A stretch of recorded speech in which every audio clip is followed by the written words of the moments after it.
नमस्कार साथियों।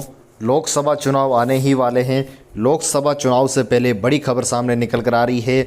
बीजेपी की दूसरी सूची, चौंकाने वाली सूची। जी हां, राजस्थान में कांग्रेस की पहली सूची जारी होने के बाद बीजेपी ने रातों रात अपनी रणनीति बदल दी और दूसरी सूची जारी कर दी। जी हां, इस वक्त की सबसे बड़ी खबर बीजेपी की दूसरी सूची को लेकर।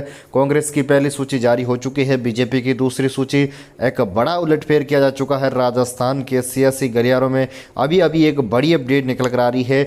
चौंकाने वाला फैसला लिया गया क्योंकि कांग्रेस ने अपनी पहली 10 सीटों की सूची जारी की है। उसके बाद से राजस्थान बीजेपी में एक बार फिर से खलबली सी मच चुकी है क्योंकि बीजेपी अब पूरी तरीके से बड़ा उलटफेर करने जा रही है। अपने प्रत्याशियों को लेकर एक बड़ा उलटफेर कर दिया, जिसमें राजस्थान की बची हुई 10 सीटों पर प्रत्याशियों को लेकर एक बड़ी अपडेट सामने निकल कर आ रही है। राजस्थान में बीजेपी ने एक बड़ा उलटफेर किया, चौंकाने वाला फैसला लिया क्योंकि राजस्थान में कई विधायकों और पूर्व सांसदों के बीजेपी ने टिकट काटे हैं दूसरी सूची के अंदर। इस वक्त की जो बड़ी खबर, पूरी खबर जानने के लिए वीडियो के आखिर तक जरूर बने रहे। इस चैनल पर पहली बार विजिट करें तो चैनल को सब्सक्राइब, वीडियो को लाइक और शेयर जरूर करें और साथ ही साथ कमेंट करना बिल्कुल ना भूलें। दोस्तों, सभी सीटों की हम जानकारी बताने वाले हैं कि कौन कौन से सीट पर कौन कौन से प्रत्याशी को बीजेपी चुनावी मैदान में उतारी है। वहीं दोस्तों, राजस्थान से बड़ी खबर निकल कर आ रही है राजस्थान लोकसभा चुनाव को लेकर। राजस्थान में कांग्रेस ने भी अपनी पहली सूची जारी की, 10 प्रत्याशियों का ऐलान किया। खास बात रही कि 3 विधायक और 2 पूर्व मंत्री और महिला को चुनावी मैदान में उतारा। लेकिन अब बीजेपी के लिए बड़ा उलटफेर कर दिया है। बीजेपी अब पूरी तरीके से कांग्रेस को देखते हुए बची हुई 10 सीटों पर उन्होंने बड़ा उलटफेर कर दिया। पार्टी सूत्रों की माने तो 10 सीटों पर प्रदेश नेताओं की रिपोर्ट एक बार फिर से पूरी तरीके से बदल दी गई है। जो रिपोर्ट के अनुसार देखा जा रहा है, रणनीति में अचानक जो पूरी सूची तैयार की गई है, उस सूची में पूरी तरीके से बीजेपी ने बदलाव कर दिया है। शायद ये ऐसा पहला मौका है जब कांग्रेस ने कमों के सभी सीटों पर चेहरे बदले दिए हो।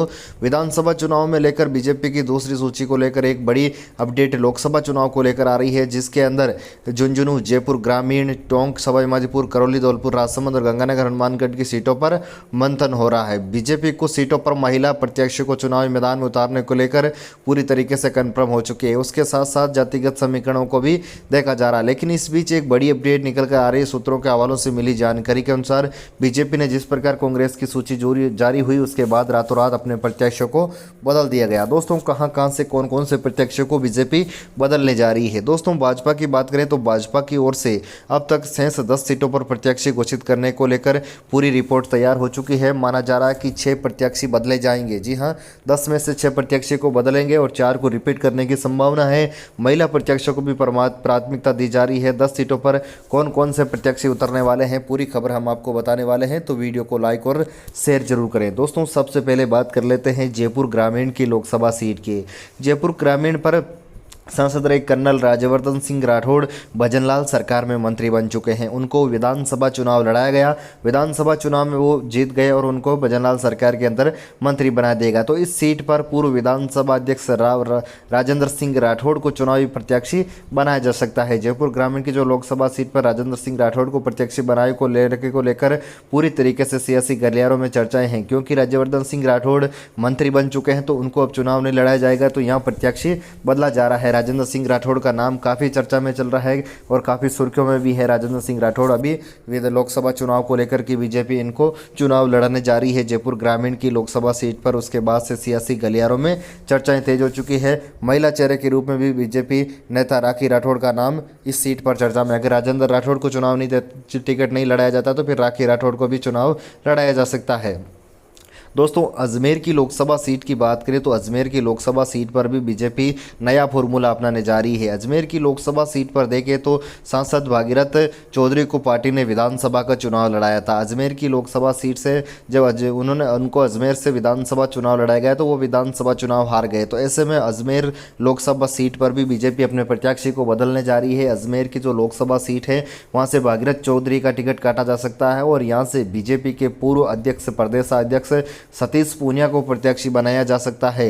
हालांकि दोस्तों राजस्थान में एक बड़ी अपडेट निकल कर आ रही है। इस सीट पर राजेंद्र यादव का नाम भी काफ़ी चर्चा में है, क्योंकि उन्होंने अभी अभी कांग्रेस छोड़कर भाजपा का दामन थामा है। तो ये उनको अजमेर की लोकसभा सीट से इनको भी चुनावी मैदान में उतारा जा सकता है। विशेष रूप से यहाँ देखा जाए तो सतीश पूनिया का नाम काफ़ी प्रभावी रूप से चल रहा है। अजमेर की लोकसभा सीट पर सतीश पूनिया को प्रत्याशी बनाया जा सकता है। अगर सतीश पूनिया को प्रत्याशी बनाया जाता है तो फिर एक बड़ा उलटफेर अजमेर की लोकसभा सीट पर देखने को मिल सकता है। वहीं दोस्तों बात कर लेते हैं राजसमंद लोकसभा सीट की। राजसमंद लोकसभा सीट से दिया कुमारी यहाँ पर सांसद थी और दिया कुमारी के उप मुख्यमंत्री बनने के बाद बीजेपी यहाँ नया चेहरा उतार रही है। यहाँ से पूर्व नेता प्रतिपक्ष राजन सिंह राठौड़ के साथ पूर्व सांसद हरिओम सिंह राठौड़ और बेटे करवण सिंह को लेकर काफ़ी चर्चा में हैं। झुंझुनू सीट से सांसद बता दें कि नरेंद्र कुमार को पार्टी में विधानसभा का प्रत्याशी बनाया गया था, लेकिन वो भी चुनाव हार गए थे। तो ऐसे में यहाँ पार्टी चेहरे को बदलने जा रही है और यहाँ किसी नए चेहरे को प्रत्याशी बना रही है। इस सीट पर सांसद नरेंद्र कुमार की पुत्रवधू हर्षिनी कुलारी का नाम काफ़ी आगे चल रहा है और उनको यहाँ से चुनाव लड़ाया जा सकता है। कहीं ना कहीं यहाँ पर भी एक बड़ा उलटफेर बीजेपी करने जा रही है झुंझुनू की लोकसभा सीट पर भी।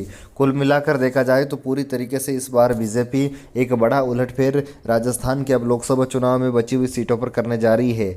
वहीं कांग्रेस प्रत्याशी ब्रजेंद्र ओला परिवार से भाजपा नेत्री सुमन कुल्हारी का नाम महिला प्रत्याशी के रूप में काफ़ी आगे चल रहा था। वहीं दोस्तों बात करें गरौली धौलपुर से मनोज राजौरिया की जगह हटीराम ठेकेदार, प्रेम सिंह मेहरा और विवेक जाटव का नाम काफ़ी चर्चा में है। इस सीट पर प्रत्याशी बदल सकते हैं। मनोज राजौरिया की जगह भी प्रत्याशी बदला जा सकता है। ऐसे में इस नाम को लेकर भी काफ़ी चर्चाएं तेज है।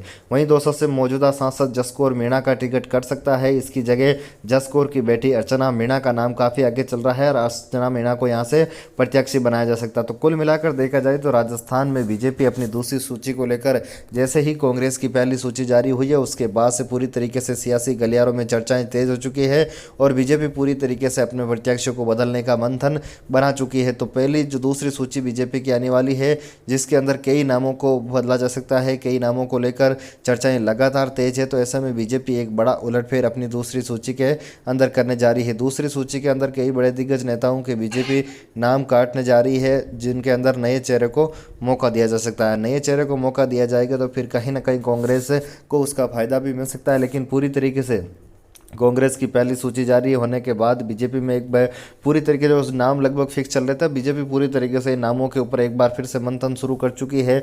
नए चेहरे को चुनावी मैदान में उतारने को लेकर भी पूरी तरीके से बीजेपी में अब संशय तो बरकरार है। लगातार पूरी तरीके से बची हुई 10 सीटों पर जिनको विधानसभा का चुनाव लड़ाया वो सांसद चुनाव हार चुके हैं। तो ऐसे में कहीं ना कहीं बीजेपी उनको काफ़ी कमज़ोर मान रही है और इन सीटों पर नए प्रत्याशियों की तलाश में जुट चुकी है। नए प्रत्याशियों की तलाश भी बीजेपी ने कर लिया है। सर्वे रिपोर्ट और सूत्रों के हवालों से मिली जानकारी के अनुसार बीजेपी ने अपने सभी प्रत्याशियों को लेकर एक बार फिर से बड़ा मंथन और चिंतन कर लिया और एक बड़ी मीटिंग के बाद इनका नाम जल्द ही घोषित किया जाएगा। राजस्थान की राजनीति से जुड़ी खबरों के लिए आप हमारे इस फेसबुक पेज और यूट्यूब चैनल से जरूर जुड़ें ताकि इसी प्रकार की अपडेट सबसे पहले और सबसे सटीक आपको मिलते रहे। जय हिंद, जय भारत, वंदे मातरम।